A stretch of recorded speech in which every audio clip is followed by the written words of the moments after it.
அன்பு உள்ளங்களை மீண்டும் ஒரு காணொலியில் சந்திப்பதில் பெரும் மகிழ்ச்சி. அல்ஹம்துலில்லாஹ். இன்றும் நாம் வழக்கம் போல எனது உலகத்திலே நடக்கின்ற அனைத்து விதமான செய்திகளையும் ஒன்றாக தொகுத்து கொஞ்சமான நேரத்துக்குள்ளே இந்த மக்கள் கேட்கணும் பார்க்கணும் என்பதற்காக செய்தியை நாம் கொண்டுக்கிட்டு வரோம். அந்த வகையில் தொடர்ந்து நம்ம பேஜோட இணைஞ்சிருங்க, தொடர்ச்சியாக சப்போர்ட்டுகளை கொடுங்க. தொடர்ச்சியாக உங்களுக்கு அப்போ தான் எனக்கு ஒரு மோட்டிவேஷனாக அமையும். அந்த வகையில் இன்ஷா அல்லாஹ் நம்ம முதலாவது செய்திக்குள்ளே போவோம். வாங்க செய்தி என்னென்னு பார்ப்போம். முதலாவது செய்தி என்னென்னு பார்த்தோம்னு சொன்னால், G7 நாடுகளுக்கான 2வது நாள் அமர்வு இன்று இடம்பெற்றுக் கொண்டிருக்கிறது. 2வது நாள் அமர்வில் வந்து மத்திய கிழக்கில் உள்ள G7 7 நாடுகள் அங்கே பங்கு கொள்வாங்க. பங்கு கொண்ட ஊடாக அதில் நிறைய விடயங்கள் பேசப்படும். அந்த வகையில் டொனால்ட் ட்ரம்ப் எனக்கு கருத்து சொன்னால், மத்திய கிழக்கில் வந்து நீங்கள் இந்த போருக்கு வந்து G7 நாடுகள் எங்களோட உதவி செய்யுங்க, உதவி செஞ்சு எங்களுக்கான யுத்தத்தை கொஞ்சம் செய்தானே கொஞ்சம் பவர்ஃபுல்லாக கொண்டு போகிறதுக்கான ஒரு சப்போர்ட் பண்ண தாங்க இந்த மாதிரி அவர் கேட்டிருக்காரு. ஆனால் இந்த போதும் G7 நாடுகள் சொல்லியிருக்காங்கன்னு இது வந்து எங்களோட பிரச்சனை இல்லை, நாங்கள் வந்து இதில் உதவி செய்யணும் இந்த தேவையும் இல்லை, நீங்கள் ஆரம்பித்த போது நீங்களும் இஸ்ரேலுமா போரை வந்து பார்த்துக்கணும் இந்த அவங்க சொல்லியிருக்காங்க அப்படின்னு தான் நாங்கள் நம்பியிருந்த நேட்டோ நாடுகள் எங்களை எல்லோரும் கைவிட்டுட்டாங்க. இந்த போதும் எங்களுக்கு முக்கியமான நாடுகள் உதவி செஞ்சிருக்கு. குவைத், சவுதி அரேபியா, பஹ்ரைன் போன்ற நாடுகள் ரொம்ப உதவி செஞ்சுருக்காங்க. நாங்கள் அவங்களுக்கு மென்மேலும் ஒரு தேங்க்ஸை நன்றியை தெரிவித்துக் கொள்கிறோம். இந்த ஒரு பெருமையான விடயமாக பேசியிருக்காரு. நல்லா விளங்குது தானே யார் பின்னால் நிற்கிறாங்க, இந்த போருக்கு பின்னாடி யார் நிற்கிறாங்க. ஆகவே அந்த விடயத்துக்கு அவர் டொனால்ட் ட்ரம்ப் வந்து ரொம்ப மகிழ்ச்சி தெரிவித்து அதை பேசியிருக்காரு.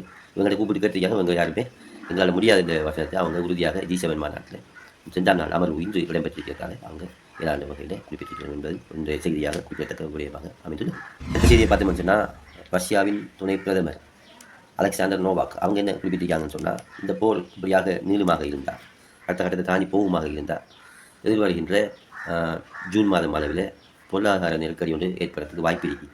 சரிதானே? ஏற்கனவே ஏற்பட்டு பெட்ரோல் அதில் போலியிலிருந்து மல்லு கட்டி சண்டை பிடிச்ச மாதிரி இந்த முறை அப்படி ஒரு இது வந்து ஜூன் மாதம் அளவில் ஏற்படக்கூடிய வாய்ப்பு இருக்குது.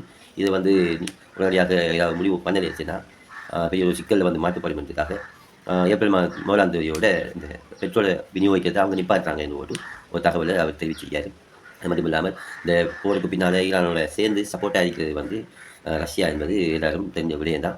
அது அவங்க மறைமுகமாக சொல்லியிருந்தாலும் தற்போது அவங்க நேரடியாக நாங்கள் தான் அதுக்குரிய உதவிகளை செய்கிறோம் என்ற வகையில் அவர் துணியில் அவர் பேசியிருக்கிறதையும் ஒரு செய்தியாக பதிவு செய்யப்படுகிறது. அடுத்த செய்தியாக அமெரிக்க ஜனாதிபதி டொனால்ட் ட்ரம்ப் சுவிட்சர்லாந்து கிட்ட வந்து கேட்டிருக்காரு, உங்களோட ஏர்பேஸ் விமான தளத்தை எங்களுக்கு தாங்க என்ற மாதிரி அவர் கேட்டிருக்காரு. இப்போ கேட்கக்குள்ளே அவங்க சொல்லியிருக்காங்க, எங்களை ஏர்பேஸ் விமானத்தை இந்த காரணம் கொண்டு நாங்கள் போர் செய்கிறதுக்கு தரமாட்டோம் இந்த விஷயத்தை அவங்க சொல்லியிருக்காங்க. அது கேட்டது பிறகு இவங்க சொல்லியிருக்காங்கன்னு சொன்னால், எங்களால் அப்படி நீங்கள் தரமாட்டீங்களா, இப்போ கொஞ்சம் வற்புறுத்துகிற மாதிரி அப்படி நீங்கள் தரமாட்டீங்கன்னு சொன்னால் நாங்கள் என்ன செய்வோம், உங்களுக்கு ஒரு செஞ்சிருக்கிற ஒப்பந்தம் அதை வந்து நாங்கள் நிப்பாட்டுவோம். F-35 விமானம் உண்டாரம் சொல்லி அவங்க ஒப்பந்தத்தில் பண்ணியிருந்தாங்க. ஏற்கனவே வந்து டெமாட்டோக்கன்னு சொல்லி ஒரு மிசைலை வந்து ஆர்டர் பண்ணியிருந்தாங்க. ஆர்டர் பண்ணி அவங்கள ஒப்பந்தம் ஒன்று கைச்சாத்திருந்தாங்க. அதாவது கண்டம் விட்டு கண்டம் பாயிற மாதிரி கடலில் பாஞ்சி தாக்குதலை நிகழ்த்தக்கூடிய மாதிரி ஒரு மிசைல் தான் அந்த மிசைல் தான் துணியில் அவங்க சொல்லியிருப்பதாகவும் தகவல் காணுக்கள். இஸ்ரேலில் இருக்கின்ற எலோகேக் PLC சொல்லி எனர்ஜி சுத்திகரிப்பு நிலையம் உங்களுக்கு தெரிஞ்சிருக்கும். எண்ணெய் சுத்திகரிப்பு நிலையம் இருக்கி அவங்களோட எண்ணெய் இந்த கொரோனா ஒயிலில் வாங்கிட்டு போய் என்ன செய்வாங்க, இதுகளை எடுத்து க்ளீன் பண்ணி ஒவ்வொரு பகுதியாக பிரிக்குது. பிரித்து வர அந்த கழிவுல இருந்துச்சுன்னா யுரேனியம் தயாரிக்கிறதுக்காக அதை பயன்படுத்தப்படுறது. அப்படியான நிலைகளை பார்த்து குறி வச்சு தாக்குவதற்காக ஈரான் திட்டமிட்டிருக்கிறதாகவும் ஒரு தகவல் வந்துருக்குது.